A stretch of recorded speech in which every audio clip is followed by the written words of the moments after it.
بسم اللہ الرحمن الرحیم۔ دلچسپ ترین پیرائے میں ایک انوکھا تحفہ۔ یہ تحفہ اس لیے بھی افادیت کا حامل ہے کہ ہماری نوجوان نسل کو اپنے اسلامی سپہ سالاروں کے حالات سے بآسانی آگاہی ہو سکے گی۔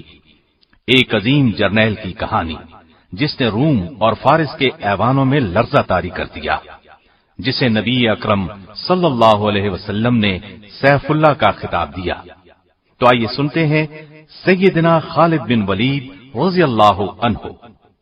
اللہ کی راہ میں جہاد کرو جیسا کہ جہاد کرنے کا حق ہے، اسی نے تمہیں برگزیدہ بنایا ہے اور تم پر دین کی کسی بات میں تنگی نہیں ڈالی، اور تمہارے لیے تمہارے باپ ابراہیم کا دین پسند کیا۔ اللہ نے پہلے یعنی پہلی کتابوں میں تمہارا نام مسلم رکھا تھا، اور اس کتاب میں بھی تمہارا یہی نام رکھا ہے۔ جو مسلمان گھروں میں بیٹھ رہتے اور لڑنے سے جی چراتے ہیں اور کوئی عذر نہیں رکھتے، وہ اور جو اللہ کی راہ میں اپنے مال اور جان سے لڑتے ہیں، وہ دونوں برابر نہیں ہو سکتے۔ اللہ نے مال اور جان سے جہاد کرنے والوں کو بیٹھ رہنے والوں پر درجے میں فضیلت بخشی ہے، اور گو نیک وعدہ سب سے ہے، لیکن اجر عظیم کے لحاظ سے اللہ نے جہاد کرنے والوں کو بیٹھ رہنے والوں پر فضیلت بخشی ہے۔ نبی اکرم صلی اللہ علیہ وسلم کا ارشاد ہے، کوئی شخص جنت میں داخل ہو جائے اور پھر اس سے کہا جائے کہ تو لوٹ کر دنیا میں چلا جا، ساری دنیا کی دولت اور حکومت تجھے دی جائے گی، تو وہ کبھی جنت سے نکل کر دوبارہ دنیا میں آنے پر راضی نہ ہوگا، سوائے شہید کے، جو یہ تمنا ظاہر کرے گا کہ مجھے دنیا میں بھیج دیا جائے تاکہ میں پھر جہاد کر کے شہید ہوں، اسی طرح 10 مرتبہ زندہ کر کے دنیا میں بھیجا جاؤں، پھر شہید ہو کر آؤں، کیونکہ اللہ کی راہ میں شہید ہونے والا بڑے اعزاز و اکرام کا مشاہدہ کرے گا۔ نبی صلی اللہ علیہ وسلم نے یہ بھی فرمایا، میری تمنا ہے میں اللہ تعالی کی راہ میں قتل کیا جاؤں اور پھر مجھے زندہ کیا جائے، پھر قتل کیا جاؤں، پھر زندہ کر دیا جائے، پھر قتل کیا جائے۔ قرآن کریم کی آیات اور احادیث مبارکہ آپ نے ملاحظہ فرمائی، ان سے جہاد کی فضیلت بخوبی واضح ہے۔ تو کیوں نہ آج اسلام کے ایک عظیم مجاہد سیدنا خالد بن ولید رضی اللہ عنہ کی زندگی کے حیرت انگیز، چونکا دینے والے اور جہاد کی روح کو بیدار کر دینے والے واقعات سنیں۔ آپ کا جواب یقیناً ہاں میں ہوگا، تو پھر سنیے۔ سیدنا خالد بن ولید غزوہ احد میں ابھر کر سامنے آئے۔ یہ اس وقت کفار مکہ کے لشکر میں شامل تھے اور ایک دستے پر سالار تھے۔ نبی کریم صلی اللہ علیہ وسلم نے احد کے میدان میں ایک چھوٹی پہاڑی پر، جسے جبل عینین یا جبل رمات کہتے ہیں، 50 کے قریب تیر اندازوں کو مقرر فرمایا تھا۔ احد پہاڑ اور اس پہاڑی کے درمیان ہموار میدان ہے جہاں یہ جنگ ہوئی۔ اس پہاڑی پر تیر اندازوں کو اس لیے مقرر فرمایا تھا تاکہ دشمن پیچھے سے حملہ نہ کر سکے۔ احد کی لڑائی شروع ہوئی، مسلمان بے جگری سے لڑے اور کفار کے پاؤں اکھڑ گئے، وہ بدحواس ہو کر بھاگے، مسلمان ان کا پیچھا کرنے لگے اور مال غنیمت لوٹنے لگے۔ ایسے میں پہاڑی پر موجود تیر انداز دستے نے بھی پہاڑی چھوڑ دی اور مال غنیمت لوٹنے کے لیے میدان کی طرف دوڑ پڑے۔ اگرچہ نبی کریم صلی اللہ علیہ وسلم نے انہیں تاکید فرمائی تھی، تم لوگ اس پہاڑی سے نہ ہٹنا، لیکن انہوں نے خیال کیا یہ حکم اس وقت تک کے لیے تھا جب تک کفار شکست کھا کر بھاگ نہ کھڑے ہوں۔ ان کے سالار عبداللہ بن زید نے انہیں روکا بھی تھا، لیکن وہ نہ رکے، وہ اپنے چند ہمراہیوں کے ساتھ وہیں کھڑے رہے۔ ادھر بھاگتے دشمنوں میں سے خالد بن ولید کی نظر اس پہاڑی پر پڑی۔ ان کی تیز نظر نے فوراً بھانپ لیا کہ اس طرف سے مسلمان غافل ہیں اور ان پر دوبارہ حملہ کیا جا سکتا ہے۔ پس وہ اپنے دستے کے ساتھ مسلمانوں پر ٹوٹ پڑے اور اس طرح غزوہ احد میں دردناک صورتحال پیش آئی۔ یہ خالد بن ولید کی جنگی صلاحیت تھی جس نے مسلمانوں کے پاؤں اکھاڑ دیے۔ گویا اسلام لانے سے پہلے بھی یہ اپنی صلاحیتوں کا لوہا منوا چکے تھے۔ اسلام نے ان کی شخصیت میں جو جلا پیدا کی، اب اس کا حال سنیے۔ اپنے اسلام لانے کا واقعہ خود انہی کی زبانی سنیے۔ فرماتے ہیں، خالد بن ولید فرماتے ہیں، اسلام قبول کرنے سے پہلے میں قریب ہر مارکے میں رسول اللہ صلی اللہ علیہ وسلم کے مقابلے میں خم ٹھونک کر آیا، لیکن ہر مرتبہ آپ کا رعب اور دبدبہ میرے دل پر طاری ہوا، یہاں تک کہ اللہ تعالی نے میرے دل میں اسلام کی محبت پیدا کر دی۔ ایک مرتبہ رسول اللہ صلی اللہ علیہ وسلم اپنے صحابہ رضی اللہ عنہم کو میدان جنگ میں ظہر کی نماز پڑھا رہے تھے۔ میں نے دل میں سوچا یہ بہت اچھا موقع ہے، اس وقت حملہ کر دیا جائے تو مسلمانوں کو زبردست نقصان پہنچایا جا سکتا ہے، لیکن حوصلہ نہیں پڑ رہا تھا۔ مجھے یوں لگا جیسے کوئی غیبی طاقت مجھے روک رہی ہے۔ پھر نبی صلی اللہ علیہ وسلم نے اسی میدان میں عصر کی نماز پڑھائی۔ ایک بار پھر سوچا حملہ کروں، لیکن قدم آگے نہ بڑھے۔ اس وقت میں نے جان لیا پردہ غیب سے ان کی مدد ہو رہی ہے۔ یہ یقیناً خطہ عرب بلکہ پوری دنیا پر غالب آئیں گے۔ جب مکہ فتح ہو گیا اور نبی صلی اللہ علیہ وسلم مدینہ واپس تشریف لے گئے تو اس وقت میں اپنے بارے میں سوچنے لگا، اب میں کیا کروں؟ کہاں جاؤں؟ حبشہ چلا جاؤں یا شاہ ہرقل کے پاس چلا جاؤں؟ اپنا آبائی مذہب چھوڑ کر یہودی ہو جاؤں یا عیسائیت اختیار کر لوں، یا کسی عجمی ملک کی راہ لوں، یا اپنے گھر میں بیٹھ رہوں؟ غرض طرح طرح کے سوال ذہن میں آ رہے تھے۔ انہی خیالات میں گم تھا کہ مجھے اپنے بھائی کا خط ملا۔ اس نے لکھا تھا، پیارے بھائی، میرے آقا نبی صلی اللہ علیہ وسلم نے ایک دن مجھ سے آپ کے بارے میں پوچھا تھا کہ خالد کہاں ہے؟ تو میں نے عرض کیا کہ اے اللہ کے رسول صلی اللہ علیہ وسلم، ایک دن میں خالد کو ضرور آپ کی خدمت میں لے آؤں گا۔ یہ ہو نہیں سکتا کہ میرا ذہین اور فہیم بھائی اسلام جیسی نعمت سے محروم رہ جائے۔ میں خط کے یہ الفاظ پڑھ کر جھوم اٹھا۔ آپ نے مجھے یاد فرمایا تھا۔ اسی دوران میں نے ایک گہری نیند میں خواب دیکھا۔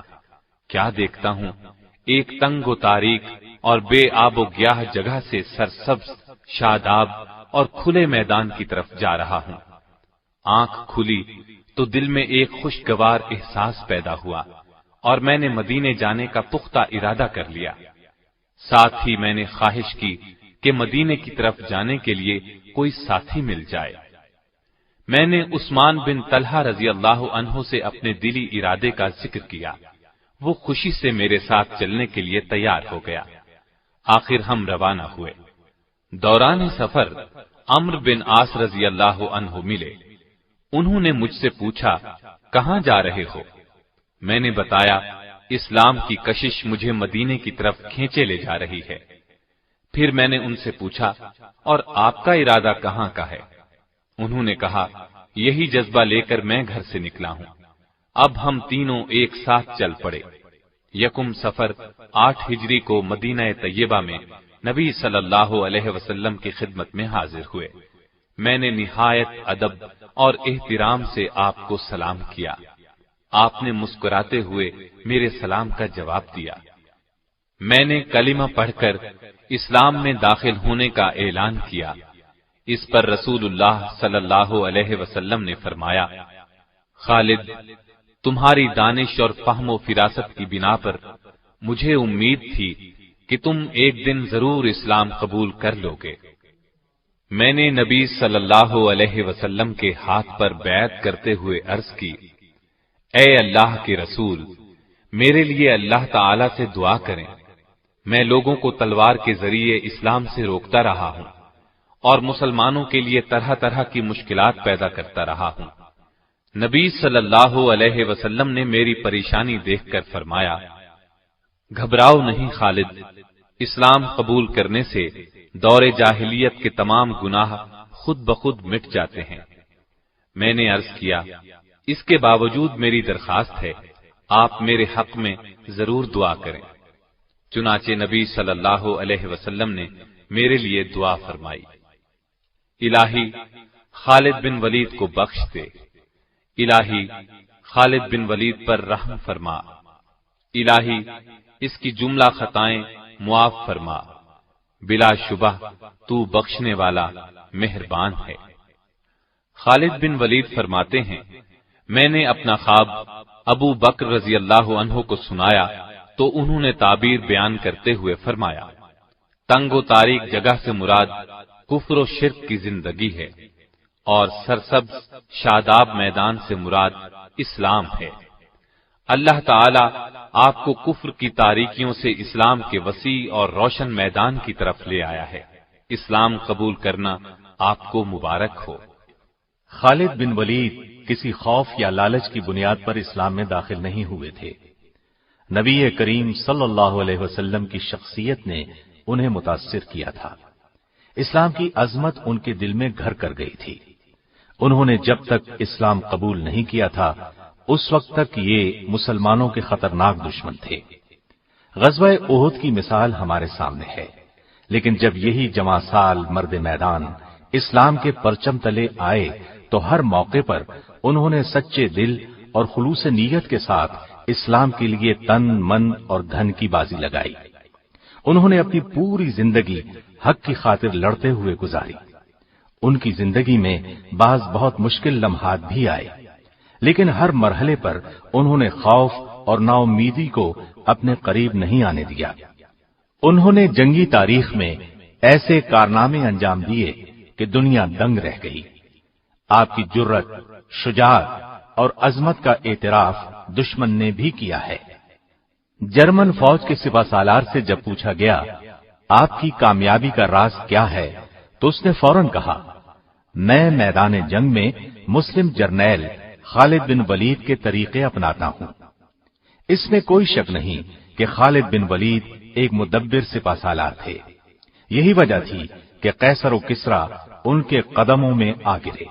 روم اور فارس کے جنگی وسائل ان کے راستے میں کوئی رکاوٹ نہ بن سکے۔ ابتدا سے لے کر آخر تک ہر مارکہ حق و باطل میں فتوحات نے ان کے قدم چومے اور شکست کسی بھی میدان میں ان کے نزدیک نہ پھٹک سکی۔ غزوہ موتا میں تو ان کے جوہر کھل کر سامنے آ گئے۔ ہوا یوں کہ نبی کریم صلی اللہ علیہ وسلم نے اپنے ایک جان نثار صحابی سیدنا حارث بن عمیر ازدی رضی اللہ عنہ کو خط دے کر وادی بصرہ کے حکمران حارث بن ابی شمر غسانی کی طرف روانہ کیا۔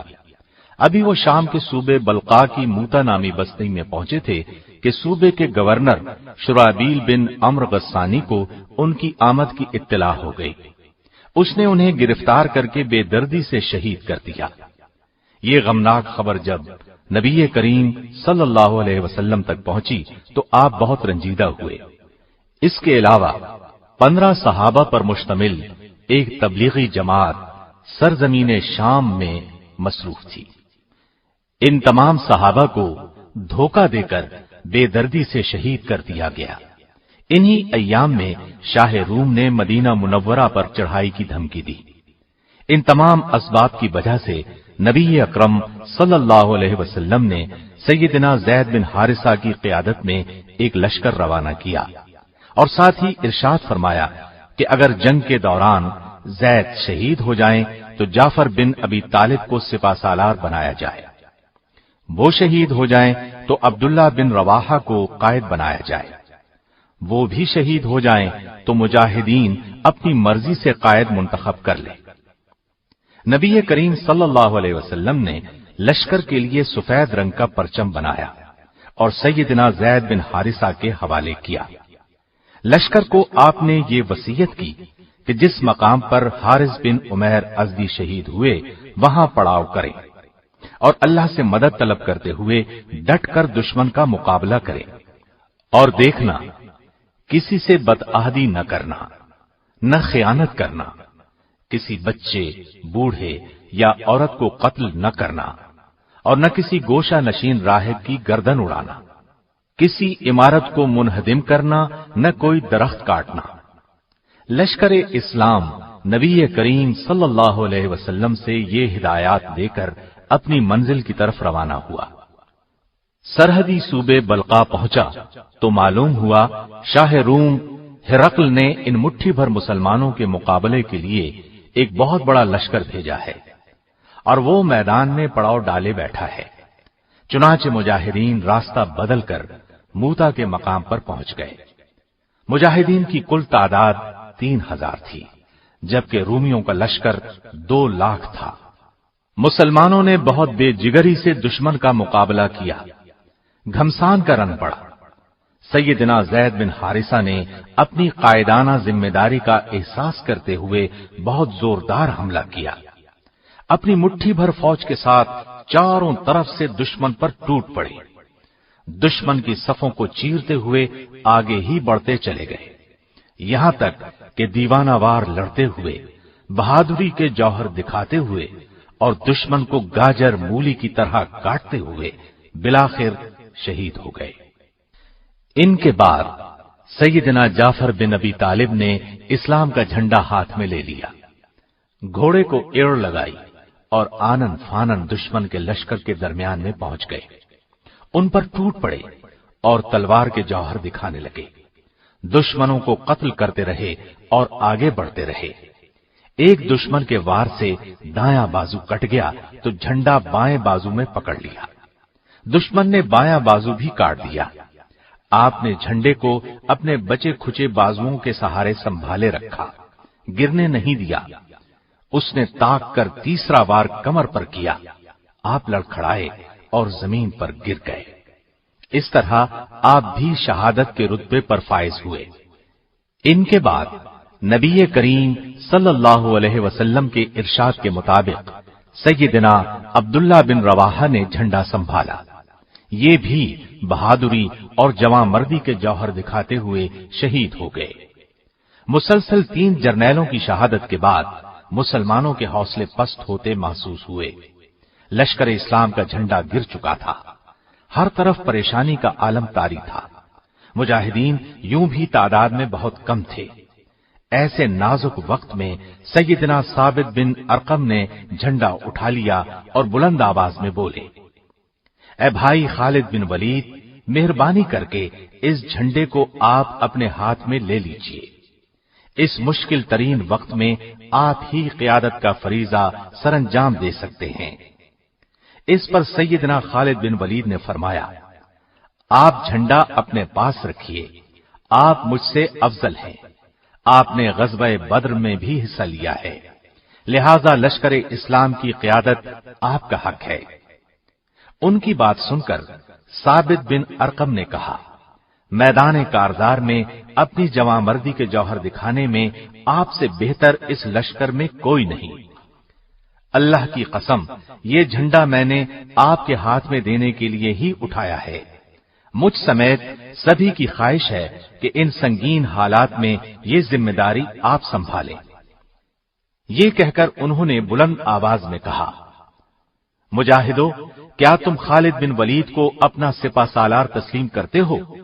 سب نے یک زبان ہو کر کہا، ہاں، ہم خوشی سے ان کی سپہ سالاری میں لڑنے کے لیے تیار ہیں۔ یہ صورتحال دیکھتے ہوئے سیدنا خالد بن ولید نے اللہ کا نام لے کر جھنڈا اپنے ہاتھ میں لے لیا۔ دشمن کے مقابلے میں مجاہدین کی تعداد آٹے میں نمک کے برابر تھی۔ مجاہدین کی کمان ہاتھ میں لیتے ہی سیدنا خالد بن ولید نے یہ حکمت عملی اختیار کی کہ چند گھڑ سواروں کے ذمے یہ کام لگایا کہ لشکر سے پیچھے ہٹ کر صرف گھوڑے دوڑاتے رہیں۔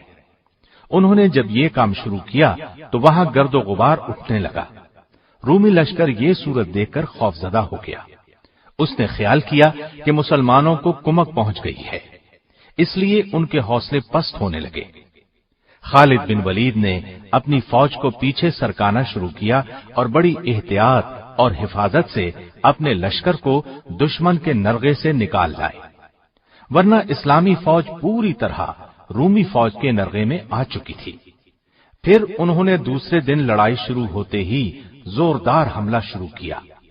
رومیوں کے پرخچے اڑانے لگے، ان کے ہاتھ سے اس روز 9 تلواریں ٹوٹی۔ مسلمانوں کے لشکر کو ان کے نرغے سے نکال کر لے آنا سیدنا خالد بن ولید کا ایک بہت بڑا کارنامہ تھا، کیونکہ رومی فوج 60 گنا تھی اور مسلمان فوج کا نقصان بھی کم سے کم ہوا۔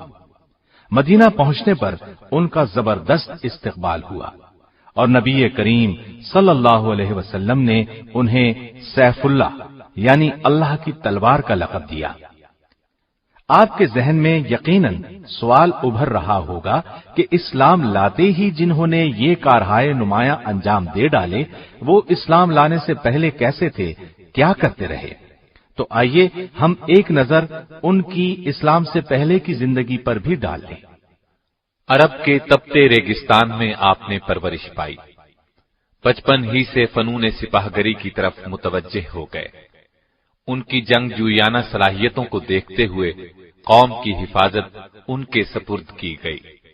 گھڑ سواری کی تربیت بھی لی تھی، بلند مرتبت خاندان سے تعلق تھا، جوانی ہی میں طاقتور اور بہادر سپاہی شمار ہونے لگے، یہاں تک کہ پورے عرب میں مشہور ہو گئے۔ ایسے میں انہیں معلوم ہوا کہ قریش کے ایک نوجوان نے دعویٰ کیا ہے کہ اس پر اللہ کی طرف سے وحی آتی ہے۔ پھر انہوں نے رسول اللہ صلی اللہ علیہ وسلم کو لوگوں کو یہ دعوت دیتے ہوئے سنا، لوگو ایک اللہ کی عبادت کرو، پتھر کے بتوں کی پوجا چھوڑ دو۔ یہ دعوت سن کر خالد بن ولید نے محسوس کیا یہ دعوت تو ان کی قوم کے حق میں تباہ کن ثابت ہوگی۔ ان کی پوری قوم کی رائے یہی تھی، لہذا وہ کچھ اور سوچتے بھی کیسے۔ انہوں نے خیال کیا نیا دین تو ان کی سرداری کو ختم کر دے گا، لہذا وہ بھی قوم کے ساتھ اسلام کے خلاف ڈٹ گئے، دین کی اشاعت کو روکنے پر تل گئے۔ انہوں نے مسلمانوں کے خلاف کئی جنگوں میں حصہ لیا، انہیں بہت نقصان پہنچایا۔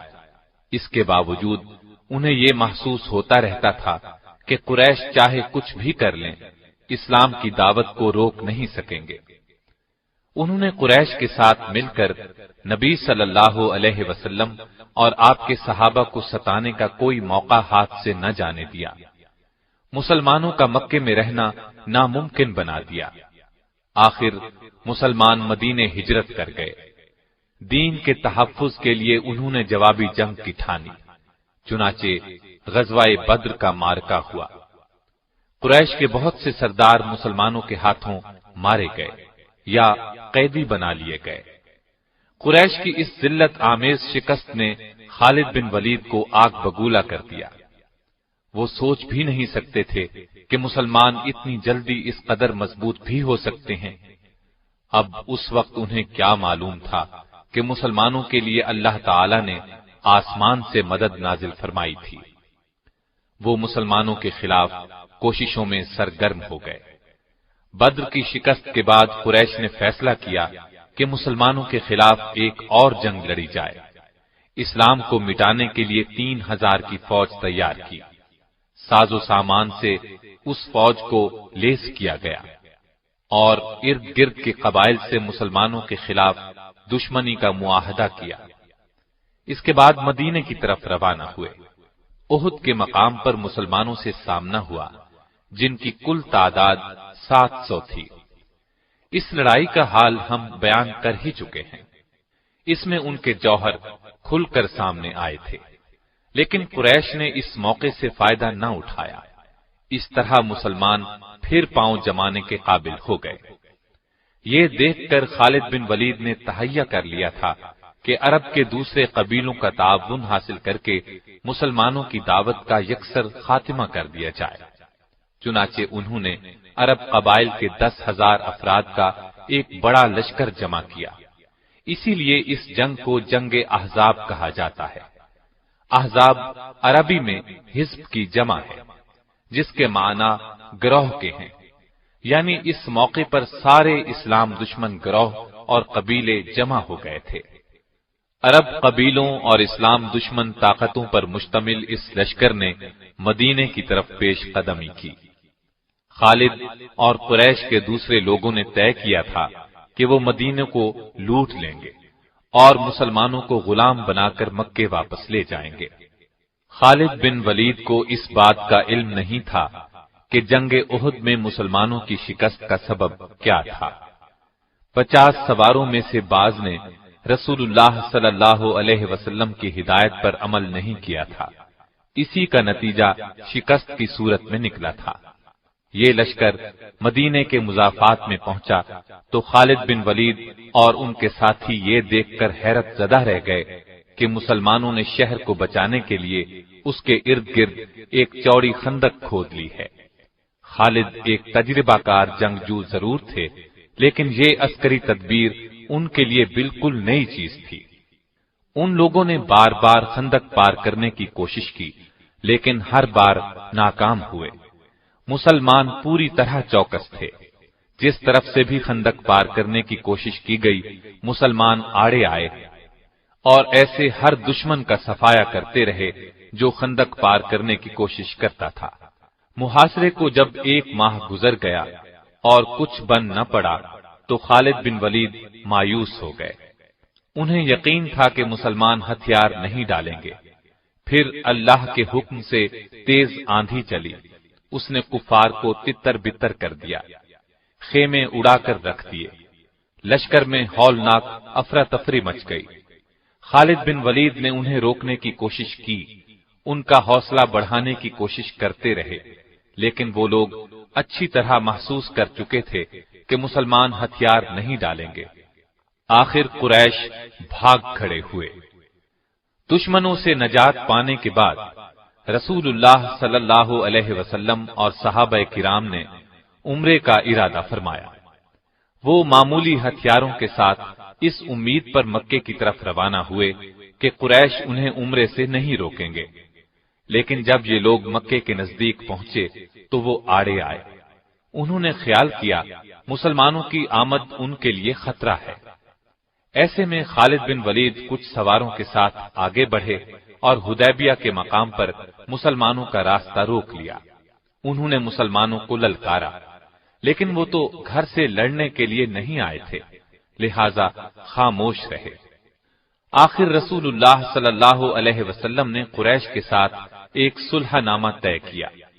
طے یہ پایا کہ مسلمان اور قریش مکہ 10 سال تک نہیں لڑیں گے، اور یہ کہ مسلمان اب واپس مدینے چلے جائیں، آئندہ سال عمرہ کرنے کے لیے آئیں۔ اس معاہدے کی کچھ اور شرائط بھی تھیں۔ بعض مسلمانوں کے خیال میں وہ شرائط پسندیدہ نہیں تھیں، مگر انہوں نے رسول اکرم صلی اللہ علیہ وسلم کے سامنے دم مارنے کی جرأت نہ کی۔ بعد میں یہ بات ثابت ہو گئی کہ صلح کی شرائط مسلمانوں کے حق میں بہت مفید ثابت ہوئی تھی۔ اس صلح نامے کو باقاعدہ تحریری شکل دی گئی۔ خالد بن ولید اس دوران میں مسلمانوں کی حرکات اور سکنات دیکھتے رہے۔ وہ دیکھ رہے تھے کہ مسلمان کس طرح رسول اللہ پر جان چڑکتے ہیں۔ انہوں نے اس حد تک کسی کو کسی کا احترام کرتے نہیں دیکھا تھا۔ اسلام کی دعوت دینے کے وہ کس قدر شوقین تھے، یہ بھی انہیں اندازہ ہوا۔ اس روز کے بعد سے ان پر ایک مایوسی کی حالت طاری ہو گئی۔ حقیقت یہ تھی کہ وہ اسلام کی سچائی کو پوری طرح محسوس کرنے لگے تھے، لیکن اعلانیہ یہ بات کہنے کا حوصلہ ابھی ان میں پیدا نہیں ہوا تھا۔ آخر کار انہوں نے محسوس کر لیا کہ اب تک وہ جس راستے پر چلتے رہے ہیں اس میں سوائے تاریکی کے اور کچھ نہیں ہے۔ اسلام کی روشنی انہیں اپنے اندر جذب ہوتی محسوس ہوئی۔ اس طرح انہوں نے اسلام قبول کرنے کا فیصلہ کر لیا۔ ان کے اسلام لانے کی تفصیل ہم آپ کو سنا ہی چکے ہیں۔ اسلام لانے کے بعد خالد بن ولید اسلام کے سچے سپاہی بن گئے اور اسلام پر سختی سے کاربند ہو گئے۔ اسلام کے دفاع کے لیے ہر دم تیار رہتے تھے۔ نبی کریم صلی اللہ علیہ وسلم انہیں جہاں جانے کے لیے کہتے وہ فوراً حکم بجا لاتے، ایک لمحے کی بھی تاخیر نہ کرتے۔ اب اسلام تیزی سے پھیلنے لگا تھا۔ اس زمانے میں سیدنا خالد بن ولید رضی اللہ عنہ نے سب سے پہلی نمایاں کامیابی جنگ موتا میں حاصل کی۔ اس کا ذکر آپ سن چکے ہیں۔ اس واقعے کے بعد ان کی اصل مجاہدانہ زندگی کی ابتدا ہوئی۔ نبی کریم صلی اللہ علیہ وسلم نے قریش مکہ سے حدیبیہ کا معاہدہ کیا تھا۔ اس کی ایک شق یہ تھی کہ 10 سال تک دونوں فریق جنگ نہیں کریں گے، اور جو فریق معاہدے کی خلاف ورزی کرے گا اس کے خلاف جوابی کارروائی کی جائے گی۔ چنانچہ قریش نے معاہدے کی خلاف ورزی کی، مسلمانوں کے حلیف بنو خزاعہ پر حملہ کر دیا۔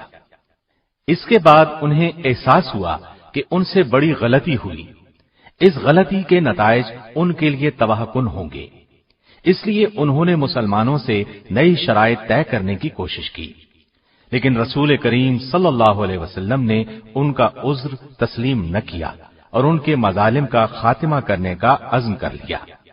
نبی کریم صلی اللہ علیہ وسلم 10,000 کے لشکر کے ساتھ مکے کی طرف روانہ ہوئے۔ سیدنا خالد بن ولید بھی اسلامی لشکر کے ایک حصے کے سالار تھے۔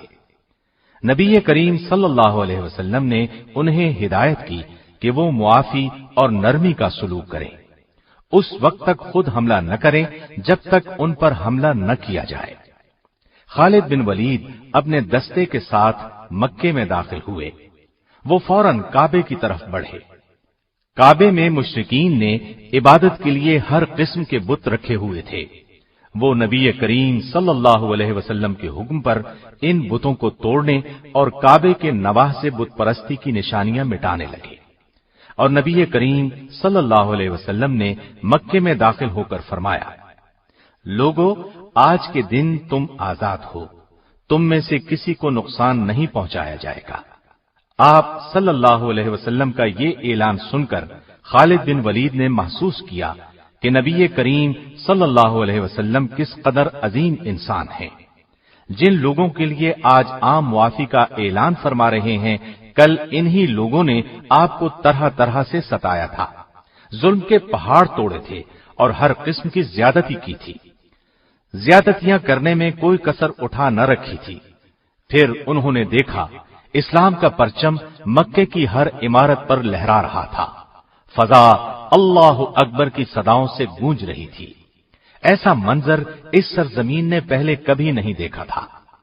خالد بن ولید دوسرے صحابہ رضی اللہ عنہم کے ساتھ اللہ کے حضور سر بسجود ہو گئے، اس کی اس نعمت کا شکر ادا کرنے لگے جو مسلمانوں کو عطا کی گئی تھی۔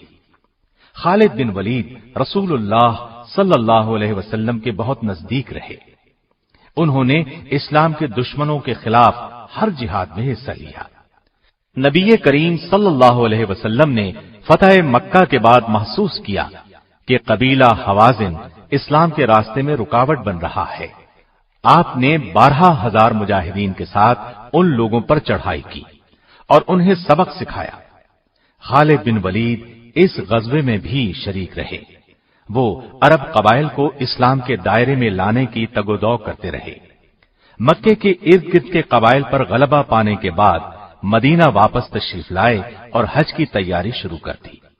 پھر نبی کریم صلی اللہ علیہ وسلم کی قیادت میں 1,00,000 سے زائد مسلمان حج ادا کرنے کے لیے مکے کی طرف روانہ ہوئے۔ سیدنا خالد بن ولید بھی آپ کے ساتھ تھے۔ انہوں نے میدان عرفات میں نبی کریم صلی اللہ علیہ وسلم کا خطبہ بہت غور سے سنا اور سمجھ گئے کہ آپ کی رحلت کا وقت قریب آ پہنچا ہے۔ حج کے سفر سے واپسی پر نبی کریم صلی اللہ علیہ وسلم علیل ہو گئے۔ تمام صحابہ رضی اللہ عنہم بہت اداس تھے۔ انہیں اس بات کی گھبراہٹ تھی کہ کہیں رسول اکرم صلی اللہ علیہ وسلم رحلت نہ فرما جائیں، جبکہ نبی کریم صلی اللہ علیہ وسلم کی رہنمائی اور قیادت کی ابھی بہت ضرورت تھی۔ آخر کئی روز کی علالت کے بعد نبی کریم صلی اللہ علیہ وسلم دنیا سے رخصت ہو گئے۔ انا للہ و انا الیہ راجعون۔ صحابہ پر غم کا پہاڑ ٹوٹ پڑا۔ خالد بن ولید بھی دوسروں کی طرح بہت غمزدہ تھے۔ آخر کار سب نے یہ حقیقت تسلیم کر لی کہ ہر انسان کو ایک دن یہ عارضی زندگی چھوڑ کر دوسرے جہاں جانا ہے۔ نبی کریم صلی اللہ علیہ وسلم کے بعد سیدنا ابو بکر صدیق رضی اللہ عنہ کو خلیفہ منتخب کر لیا گیا۔ دوسری طرف عرب کے بعض قبائل مرتد ہو گئے۔ چند افراد نے جھوٹی نبوت کا دعویٰ کر دیا۔ انہوں نے مدینے کی مرکزی حکومت کے خلاف ایک فتنہ کھڑا کر دیا۔ خلیفہ اول سیدنا ابو بکر نے مرتدوں کو سبق سکھانے کا فیصلہ فرمایا۔ ان سے مقابلے کے لیے ایک فوج تیار کی۔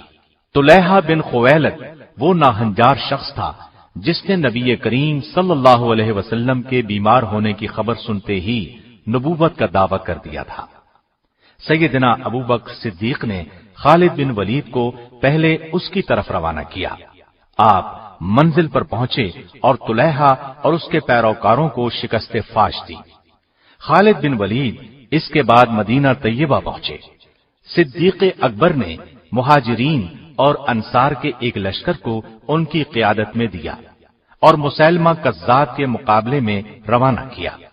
یہ بھی جھوٹی نبوت کا دعوے دار تھا اور اس نے اپنے گرد بے شمار مرتد جمع کر لیے تھے، گویا ایک لشکر اس کے ساتھ تھا۔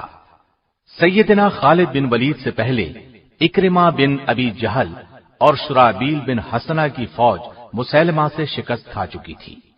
مسیلمہ کو خالد بن ولید کی آمد کا پتہ چلا تو وہ ان کے مقابلے میں 40,000 کا لشکر لے کر میدان میں آیا۔ دونوں فوجیں آپس میں ٹکرائیں، گھمسان کا رنگ پڑا، زبردست جنگ ہوئی، لیکن مسیلمہ کے لشکر میں کسی کمزوری کے آثار نظر نہ آئے۔ آخر سیدنا خالد بن ولید نے ایک جنگی حکمت عملی اختیار کی۔ پورے لشکر کو قبائل کی بنیاد پر تقسیم کیا، ہر قبیلے کا ایک کمانڈر نامزد کیا اور سب سے فرمایا جان توڑ کر لڑنا۔ اب میں دیکھوں گا کہ کون سا قبیلہ جنگ میں پسپائی اختیار کر رہا ہے اور کون سا پیش قدمی کر رہا ہے۔ اس طرح ہر قبیلے نے بے جگری سے مقابلہ کیا۔ اس طرح مسیلمہ کی فوج کے پاؤں اکھڑ گئے۔ وہ پسپا ہوتے ہوتے ایک باغ میں داخل ہو گیا۔ باغ کے گرد مضبوط چار دیواری تھی۔ اندر داخل ہوتے ہی مرتدوں نے باغ کا دروازہ بند کر لیا۔ دروازہ انتہائی مضبوط تھا، اس کو توڑنا آسان نہیں تھا۔ دوسری طرف دیوار بہت اونچی تھی، اس کو پھلانگ جانا بھی ممکن نہیں تھا۔ مسلمانوں نے باغ کو چاروں طرف سے گھیر دیا اور دروازہ توڑنے کی کوشش کی، لیکن دروازہ نہ ٹوٹا۔ یہ صورتحال دیکھ کر ایک صحابی سیدنا برا بن عازب نے جذبہ جہاد سے سرشار ہو کر اپنے ساتھیوں سے کہا، مجھے اٹھا کر دیوار کے اوپر سے باغ میں پھینک دو۔ مسلمانوں نے ایسا ہی کیا، ان کو ہاتھوں اور پیروں سے پکڑ کر جھولا دیا اور اچھال دیا۔ یہ دیوار کے اوپر سے ہوتے ہوئے عین دروازے کے دوسری طرف باغ کے اندر گرے۔ یہ نڈر، پھرتیلا، بہادر، جفاکش اور جانباز صحابی فضا میں لہراتا باغ میں گرا تو مسیلمہ کی فوج میں بھگدڑ مچ گئی۔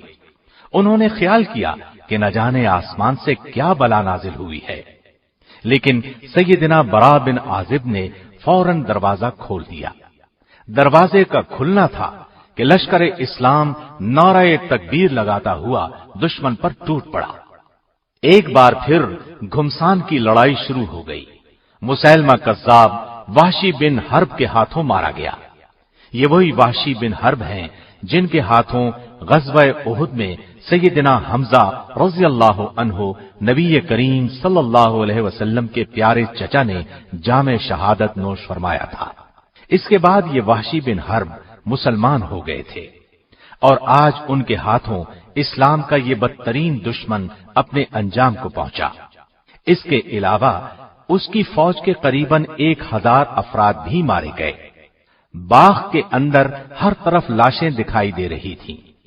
اس کے بعد اس باغ کا نام حدیقۃ الموت یعنی موت کا باغیچہ مشہور ہو گیا۔ اس جنگ کو جنگ یمامہ کہا جاتا ہے۔ سرزمین عراق پر سیدنا خالد بن ولید کی قیادت میں پہلی جنگ ذات السلاسل لڑی گئی۔ اسے جنگ حزیر بھی کہا جاتا ہے۔ حزیر خلیج فارس کے قریب واقع ہے۔ مدینے سے بصرہ جاتے ہوئے پہلے حزیر آتا ہے۔ یہاں کا حاکم ہرمز تھا۔ یہ ایران کی حکومت کے ماتحت تھا۔ اس کی ٹوپی میں ہیرے جڑے ہوئے تھے۔ سیدنا خالد بن ولید 10,000 مجاہدین کے ساتھ عراق کی جانب روانہ ہوئے۔ عراق کی سرحد پر پہنچے تو سیدنا مثنی بن حارثہ 8,000 مجاہدین کے ساتھ ان سے آ ملے۔ اب خالد بن ولید نے لشکر کو 3 حصوں میں تقسیم کیا۔ ایک حصے کا سالار مثنی بن حارثہ کو، دوسرے کا عدی بن حاتم کو مقرر کیا، تیسرے حصے کی قیادت خود اپنے ہاتھ میں لی۔ ادھر ہرمز نے اپنی فوج کی صف بندی اس طرح کی کہ دائیں اور بائیں حصے پر شاہی خاندانوں کے جفاکش شہزادے بطور سالار مقرر کیے۔ میدان جنگ میں جمے رہنے کے لیے تمام فوجی جوانوں نے اپنے آپ کو زنجیروں میں باندھ لیا۔ عربی میں زنجیروں کو سلاسل کہتے ہیں۔ اسی مناسبت سے اس جنگ کا نام جنگ ذات السلاسل مشہور ہوا۔ جنگ شروع کرنے سے پہلے سیدنا خالد بن ولید نے ایرانیوں کو اسلام کی دعوت دی۔ ان کے انکار پر آخر جنگ کا آغاز ہوا۔ ہرمز کی فوج نے اس میدان میں پہلے پہنچ کر دریا پر قبضہ کر لیا تھا۔ سیدنا خالد بن ولید نے یہ دیکھ کر اپنی فوج کو صحرا کی طرف پیش قدمی کا حکم دیا۔ وہاں سورج آگ اگل رہا تھا۔ آخرکار وہ کاظمہ نامی مقام پر پہنچ گئے۔ اس طرح انہوں نے دشمن کو پانی کے چشمے چھوڑنے پر مجبور کر دیا۔ آخر دشمن سے ٹکراؤ ہوا۔ ہرمز ان کے مقابلے میں آیا۔ خالد بن ولید نے اس پر ایسا کاری وار کیا کہ وہ اپنے ہی خون میں نہا کر گھٹنوں کے بل گرا۔ ہرمز کے قتل سے ایرانی فوج کا جوش جاتا رہا۔ مسلمانوں کا رعب ان کے دلوں میں بیٹھ گیا۔ اس کے بعد پرجوش حملوں کی تاب نہ لا کر وہ منتشر ہو گئے۔ فارسیوں کا بہت زیادہ نقصان ہوا۔ مسلمانوں نے ان کا تعاقب کیا اور بے شمار فارسیوں کو تہس نہس کر دیا۔ اس طرح انہیں مسلمانوں کے ہاتھوں شرمناک شکست سے دوچار ہونا پڑا۔ اس جنگ کی نمایاں بات یہ تھی کہ خالد بن ولید نے دشمن کی جنگی حکمت عملی کو ناکام بنا دیا اور انہیں اپنی حکمت عملی کے تحت لڑنے پر مجبور کر دیا۔ جنگ کے بعد انہوں نے مدینے میں مال غنیمت میں شامل ایک ہاتھی بھی بھیجا۔ مدینے کے لوگوں نے زندگی میں پہلی بار ہاتھی دیکھا۔ وہ اس قدر ڈیل ڈول والے عجیب و غریب جانور کو دیکھ کر حیران رہ گئے۔ اس لڑائی میں ہرمز کی ایک ٹوپی بھی ہاتھ لگی۔ اس ٹوپی میں نہایت بیش قیمت ہیرے جواہرات جڑے ہوئے تھے۔ مال غنیمت کی تقسیم کے وقت یہ ٹوپی سیدنا خالد بن ولید کے حصے میں آئی۔ اس کی قیمت کا اندازہ لگایا گیا۔ وہ قریباً 1,00,000 درہم کی ثابت ہوئی۔ پے در پے فتوحات نے جہاں کفار کے اندر ہلچل مچا دی تھی، وہاں مسلمانوں کے حوصلے بہت بلند کر دیے تھے۔ مسلمانوں کا سیل رواں کسی کے روکے رک نہیں رہا تھا۔ بلا شبہ یہ دور مسلمانوں کی تاریخ کا تابناک ترین دور تھا۔ ہیرا اور اب اللہ کے درمیان دریائے فرات کے کنارے الیس نامی علاقہ ہے۔ عراق میں آباد عرب قبائل نے ایرانیوں کے ساتھ مل کر اسلامی لشکر کا مقابلہ کرنے کا پروگرام ترتیب دیا۔ یہ قبائل مسلمانوں سے پے در پے شکست کھانے کے بعد مسلمانوں کے خلاف بکھرے ہوئے تھے، چنانچہ اس علاقے میں جمع ہوئے۔ ادھر سیدنا خالد بن ولید نے اس مقام پر پہنچ کر دشمن پر حملہ کیا۔ دشمن کے لشکر میں نامی گرامی شاہ سوار مالک بن قیس موجود تھا۔ وہ آپ کے مقابلے پر آیا۔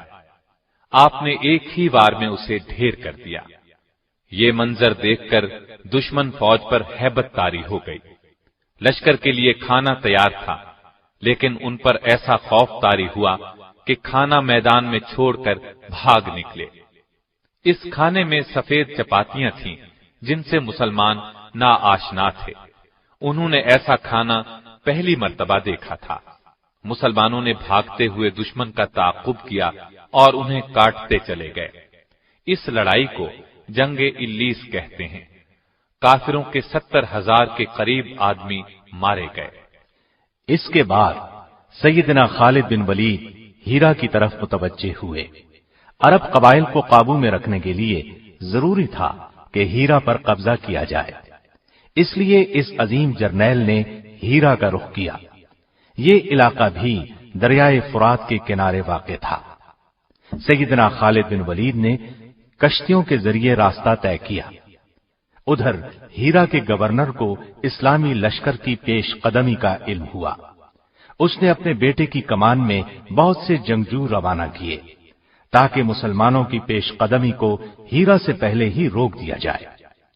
گورنر کا بیٹا خالد بن ولید کے مقابلے میں آیا، وہ ان کے ہاتھوں قتل ہوا۔ بیٹے کے قتل کی خبر سن کر گورنر گھبرا گیا اور قلعے میں بند ہو گیا۔ ہیرا میں بہت مضبوط اور عالیشان قلعے تعمیر کیے گئے تھے تاکہ ضرورت کے وقت ان کو اپنی حفاظت کے لیے کام میں لایا جائے۔ لہذا اہل ہیرا مجاہدین سے خوف زدہ ہو کر قلعے میں چلے گئے۔ مجاہدین نے بھی قلعے کا محاصرہ کر لیا۔ ایک دن اور ایک رات محاصرہ جاری رہا۔ آخر کسی طرح چند مجاہدین قلعے میں داخل ہو گئے۔ اہل ہیرا پہلے ہی حوصلہ ہار چکے تھے، اس لیے صلح پر آمادہ ہو گئے۔ انہوں نے سالانہ 1,90,000 درہم جزیہ ادا کرنا قبول کیا، اور یہ بھی طے ہوا کہ اہل ہیرا مجاہدین کے لیے ایران کے خلاف جاسوسی کی خدمات انجام دیں گے۔ طے پایا کہ مجاہدین ان کی عبادت گاہوں کو کوئی نقصان نہیں پہنچائیں گے۔ سیدنا خالد بن ولید نے 1 سال ہیرا میں قیام کیا۔ اس 1 سال کے عرصے میں ارد گرد فوجی دستے بھیج کر نمایاں کامیابیاں حاصل کی۔ سیدنا خالد بن ولید کی دیرینہ خواہش تھی کہ اسلامی ریاست کی شمالی سرحدوں پر رومیوں کا قلع قمع کیا جائے، چنانچہ انہوں نے 36,000 کا لشکر جمع کیا۔ دلیر اور تجربہ کار سالاروں کو اس کی قیادت سونپی۔ لشکر کو کئی دستوں میں تقسیم کیا۔ انہیں حکم دیا کہ الگ الگ دستوں کی صورت میں آگے بڑھیں اور یرموک کے مقام پر جا ملیں۔ اسلامی لشکر جب طے شدہ پروگرام کے مطابق یرموک کے مقام پر جمع ہوا تو پتہ چلا کہ ان کے مقابلے میں 2 لاکھ کا لشکر سفارا ہو چکا ہے۔ اسلامی لشکر کے سالاروں نے آپس میں مشورہ کیا اور اس نتیجے پر پہنچے کہ دانش مندی کا تقاضا یہ ہے کہ خلیفہ کو اس صورتحال کی اطلاع دی جائے۔ مدینے میں سیدنا ابو بکر صدیق کو صورتحال کا علم ہوا تو انہوں نے خالد بن ولید کی طرف قاصد روانہ کیا۔ وہ اس وقت عراق کے محاذ پر تھے۔ قاصد کے ذریعے انہیں خلیفہ کا پیغام ملا کہ وہ شام پہنچ کر رومیوں کے خلاف اسلامی لشکر کی قیادت کرے۔ خالد بن ولید روانہ ہو گئے۔ ان کا سفر بہت مشکل تھا۔ صحرا میں سے سفر کرتے ہوئے وہ اپنے 8,000 سپاہیوں کے ساتھ آخر یرموک میں موجود اسلامی لشکر سے جا ملے۔ انہوں نے احتیاط سے صورتحال کا جائزہ لیا، لڑائی کا باقاعدہ منصوبہ تیار کیا۔ انہوں نے دیکھا کہ اسلامی لشکر 4 سالاروں کے تحت بٹا ہوا ہے، اس وجہ سے ایک متحدہ جنگ لڑنا مشکل ہوگا۔ انہوں نے سالاروں سے مشورہ کیا، انہیں قائل کیا کہ سب دستے اکٹھے کر لیں تاکہ کامیاب لڑائی لڑی جا سکے۔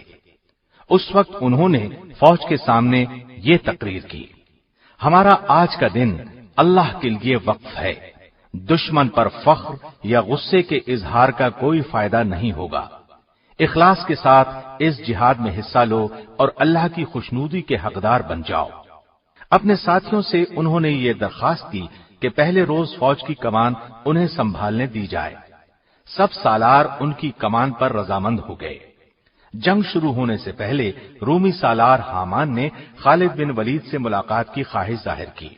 وہ ملاقات کے لیے تیار ہو گئے۔ حامان نے ان سے کہا: ہمارے علم میں یہ بات آئی ہے کہ تم غربت کی وجہ سے اپنے ملک سے نکل آئے ہو۔ تم چاہو تو میں تم میں سے ہر ایک کو 10 دینار کپڑے اور خوراک دے سکتا ہوں، شرط یہ ہے کہ اپنے ملک میں واپس چلے جاؤ۔ اگلے سال بھی میں تمہیں اسی قدر انعام دوں گا۔ اس کی بات سن کر خالد بن ولید نے کہا: یہ غربت نہیں جو ہمیں یہاں لائی ہے، بلکہ ہم تو تمہارا خون پینا چاہتے ہیں۔ ہمیں بتایا گیا ہے کہ تمہارا خون لذیذ ترین ہے۔ یہ کہہ کر خالد بن ولید اپنی فوج میں واپس آئے۔ انہوں نے میدان جنگ کا جائزہ لیا اور رومیوں کے لشکر جرار کا مقابلہ کرنے کے لیے اپنی فوج کو دستوں میں تقسیم کر کے صف بندی کی۔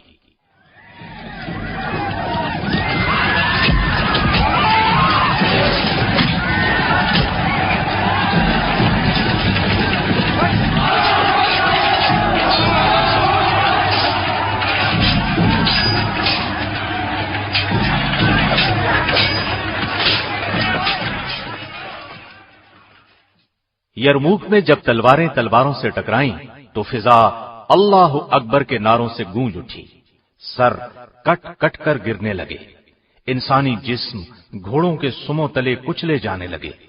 دونوں فوجیں سارا دن لڑتی رہیں، شام کو اپنے پڑاؤ میں چلی گئیں۔ دوسرے دن اسلامی لشکر نے رومی فوج کے قلب پر حملہ کیا اور ان کی صفیں درہم برہم کر دی۔ بلاخر رومیوں کے پاؤں اکھڑ گئے، انہوں نے پیٹھ دکھائی اور بھاگنے لگے۔ مسلمانوں نے تعاقب کیا اور انہیں گاجر مولی کی طرح کاٹتے چلے گئے۔ بہت دور تک پیچھا کرنے کے بعد لوٹے۔ رومیوں کا بے پناہ نقصان ہوا، رسوائی الگ پلے پڑی۔